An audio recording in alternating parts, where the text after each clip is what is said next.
operador, nos vamos a meter en la entrevista. ¿Estamos conectados? Sí, perfecto. Entonces, tenemos en línea del Centro de Economía Política Argentina, del CEPA, a Juan Pablo Costa. Así que los saludamos. ¿Cómo le va, Costa? Andrés Batistela los saluda y muchísimas gracias por atendernos.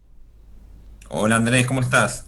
Bien, muy bien. Queríamos charlar algunas cositas con ustedes, empezando por bueno, lo que fue el dato de inflación brindado por el INDEC en el día de ayer, 2,5%. Es una desaceleración importante si uno tiene en cuenta lo que veníamos viendo. ¿Da para esperanzarse, Costa, o todavía es muy apresurado?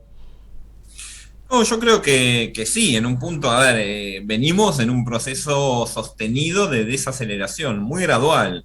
Lo primero, remarcar que obviamente sigue siendo una inflación relativamente elevada, ¿sí? O sea, 2,5 es elevado en... Ahora, cuando uno ve que venimos de meses de muy alta inflación, el pico fue el mes de marzo con el 4,8%, muy elevado.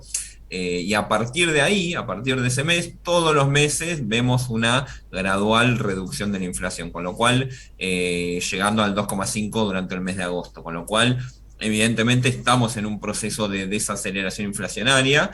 La anual, de hecho, fíjate vos, la anual, ¿sí? La inflación anual dio 51,4 respecto a agosto de 2020, fue el primer mes desde noviembre del año pasado que da una reducción de la inflación interanual, ¿sí? Sí. Todos los meses venía aumentando un poquito y este mes, esto justamente por el acumulado, digamos, de desaceleración.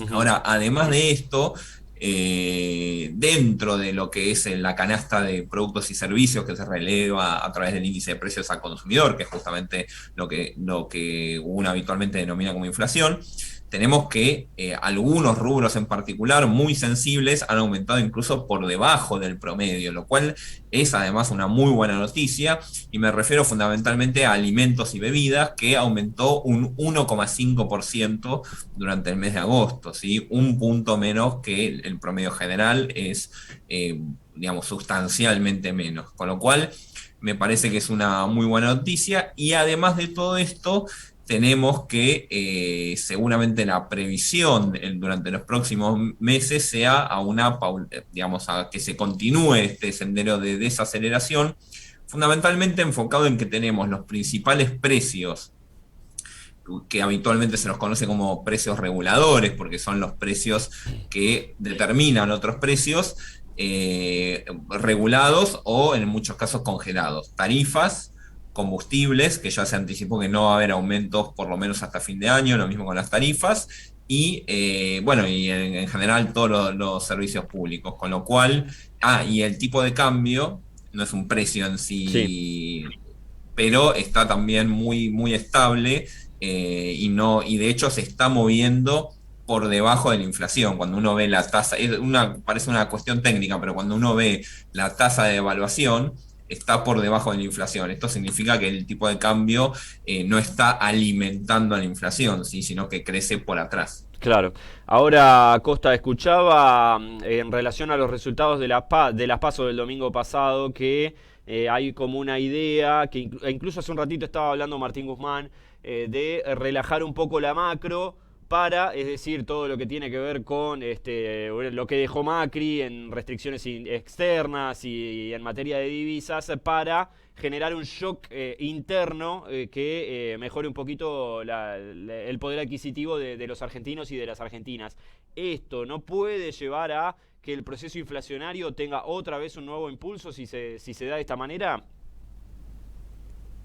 No, yo no creo, no creo. A ver, ahí a lo que se refiere, mi lectura, mi interpretación está más vinculado a que efectivamente el gobierno se ha dedicado desde su asunción en diciembre de 2019 a ordenar o reordenar las principales variables macroeconómicas que efectivamente venían de una situación no solo de deterioro, sino de descontrol y de descoordinación, ¿sí? Ujú. Recordemos las correas cambiarias, cómo durante había periodos que los comercios no vendían porque no había lista de precios. O sea, esos son fenómenos de descoordinación de la macro. Entonces, ese proceso de reordenamiento se hizo bien, además, hay que decirlo.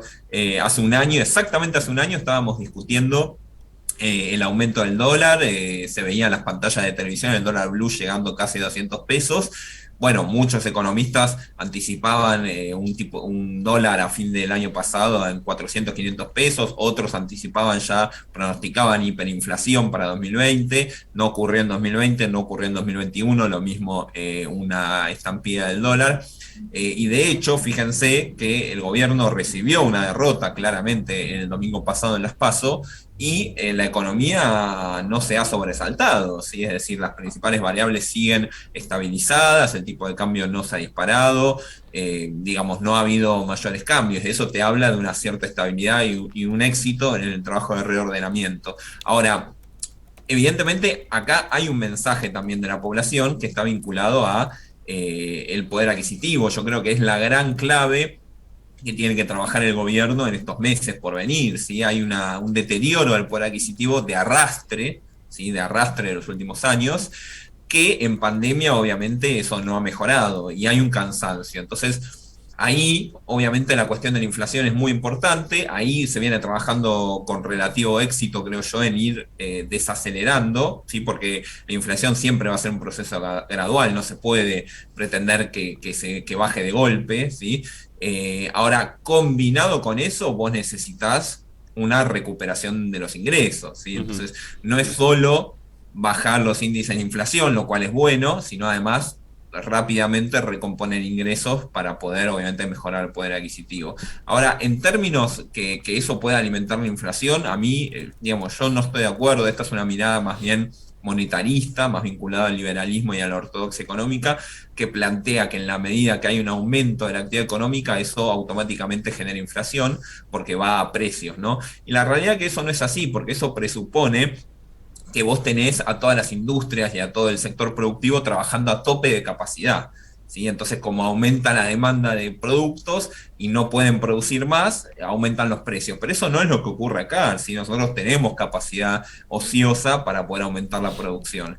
Y un segundo punto está vinculado al tipo de cambio y ahí sí veo que pueda llegar a haber algunos inconvenientes, Ujú. más que nada vinculados a que estos meses por venir ya el grueso de la cosecha fue vendido, con lo cual el ingreso de divisas posiblemente se vaya a resentir un poco comparado con lo que fue el primer semestre. Claro, ahora esto, ¿qué significaría? Quizás un achicamiento de la brecha entre lo que es el dólar oficial con el dólar blue o un corrimiento de ambos para la alza. No, yo creo que lo que implicaría es que posiblemente haya algunas presiones cambiarias un poco más elevadas de lo que venimos viendo en los últimos meses. Ajá. En concreto, en los últimos meses el Banco Central ha tenido una posición compradora, es decir, lejos de tener que estar vendiendo dólares para sostener el tipo de cambio, compraba dólares. ¿Sí? Ujú. Eso, digamos, es una posición de fortaleza y tiene que ver con lo que hablábamos antes de la estabilización macroeconómica. Es posible que en los próximos meses un poco por incertidumbre electoral, pero otro poco por esta cuestión de que ya se ha liquidado el grueso de la cosecha, el Banco Central seguramente ya o va a tener una posición compradora menor, ¿sí? O quizás tenga que resignar esa posición compradora y empiece algunos días a comprar, otros días a vender, digamos, que ya no esté tan holgado, ¿sí? Y que no esté tan fuerte el proceso de recomposición de reservas mediante la compra de dólares en el mercado oficial. Claro. Eh, eso sí es una posibilidad. Ahora, la cuestión que una mejora, una posible mejora de la actividad económica incremente la inflación, la verdad que yo eso no lo veo así. Claro. ¿Cree que va a mejorar un poco la ecuación para asalariados, para el grueso de los argentinos y argentinas en definitiva en este último tramo del semestre, sí? Sí, debería mejorar. A ver, Ujú. nosotros venimos viendo una recuperación económica, una recuperación de la actividad económica, especialmente en algunos rubros como la industria, ¿sí? Y hablamos de recuperación, me refiero no solo comparado a 2020, que fue un año muy malo, entonces uno puede decir, bueno, cualquier cosa de recuperación, sino comparado a los años previos de la prepandemia. La industria hoy está a niveles de 2016, 2017, ¿sí? Previo a lo que fue la crisis 2018-2019, las corridas cambiarias, el acuerdo con el fondo, con lo cual evidentemente hay una recuperación. El problema es que eso todavía no llega al bolsillo, ¿sí? Y de la gente, de la Claro. población, y esto está vinculado a que se necesita una mejora del poder adquisitivo.